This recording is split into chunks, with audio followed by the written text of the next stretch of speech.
I want to thank Healthcare Now for organizing this conference and for all of you being here today. It is great to be here with comrades and allies in the fight. I appreciate all of you who wake up every day to fight for a healthcare system that works for all of us. My name is Ady Barkan.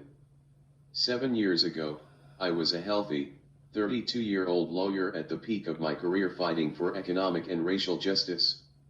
My wife, Rachel, and I had just brought our chubby, happy newborn home to Santa Barbara. We could see decades of happiness stretching out before us.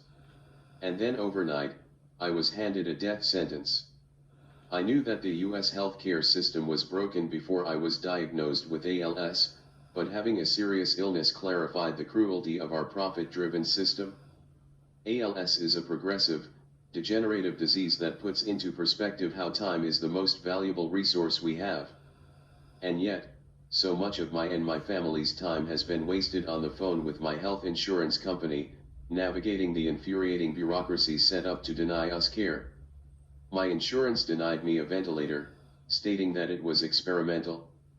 2 weeks after that, they rejected access to an FDA-approved ALS drug.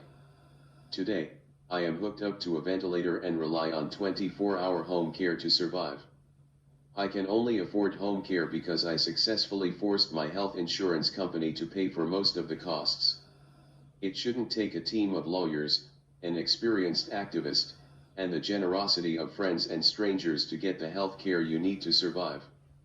The years I've spent fighting for health justice since then have shown me that although my story is tragic, it is not uncommon.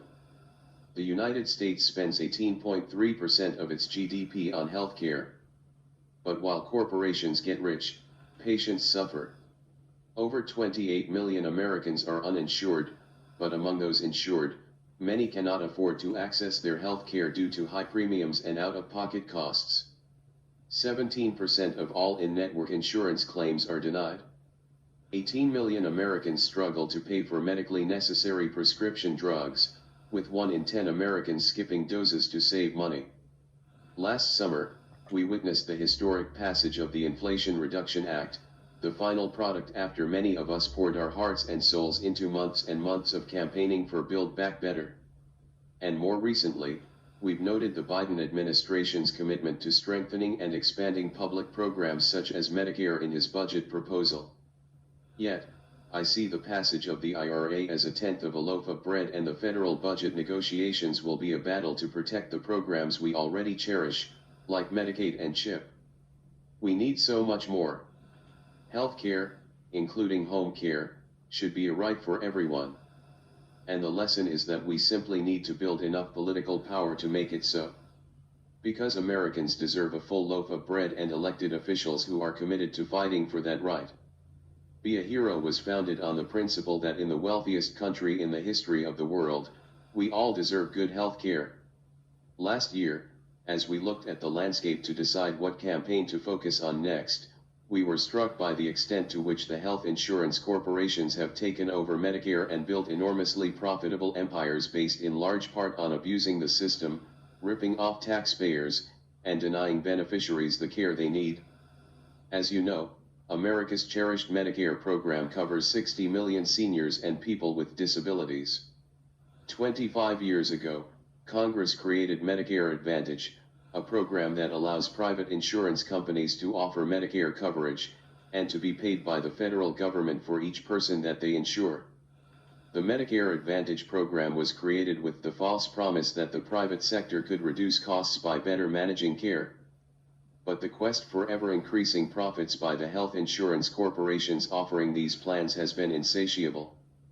Through profiteering, including the strategy of upcutting, corporations offering Medicare Advantage plans are being overpaid by taxpayers between $23 and $75 billion every year.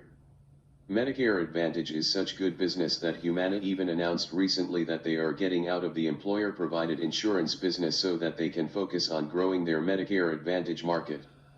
Recently, Stat News reported that these plans use artificial intelligence algorithms to deny people care. Denials of care or delays because of pre-authorization hurdles are already a huge problem, but now they are using the bots to decide whether we live or die. We deserve better than this. And these problems will only be exacerbated as the Medicare Advantage enrollees age and people's health care needs increase. Earlier this year, the Biden administration proposed some modest changes to how these plans are paid. In previous years, health insurance corporations have enjoyed generous year-on-year increases in plan payments to the tune of up to 8% in 2022. The insurance industry pulled out all the stops and poured many millions of dollars into framing this as a cut. They bought off grass-tops worker associations, providers, and patients to lobby Congress and the administration, and constantly ran ads to scare seniors and people with disabilities, including a well-placed deceptive Super Bowl ad, paid for with taxpayer dollars. The final rules just came out. The insurance industry's pressure worked, at least partially. They have delayed the new payment formula, and are surely planning to push for more delay, maybe even with a more friendly administration. But, nevertheless, the rules are a good start. Thanks to increasing media scrutiny on this issue and important work by organizations such as Healthcare Now, the reputation of the Medicare Advantage program is shifting rapidly, and a number of elected leaders are asking hard questions about whether or not taxpayers are getting our money's worth, and shining a light on how too many elders and disabled people on Medicare Advantage plans are not getting the care they need and deserve. Despite these efforts, this year, we will cross the threshold of more people being on Medicare Advantage plans than actual Medicare. But given that more and more elected leaders are looking into this and asking questions, we have an opportunity to create more room for reform and make Medicare a truly great public program. We can actively promote and endorse legislation to level the playing field between Medicare Advantage and traditional Medicare. We can campaign to enact out-of-pocket caps in traditional Medicare that is on par with Medicare Advantage plans. We can expand federal Medigap rights for younger people with disabilities, and allow patients to easily switch between Advantage plans and traditional Medicare plans. And we can expand vision, dental, and hearing to all beneficiaries.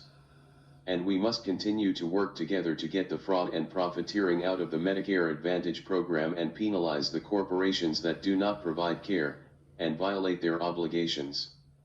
We at Be a Hero are new to the issue of Medicare Advantage, but we aren't new to organizing on healthcare issues.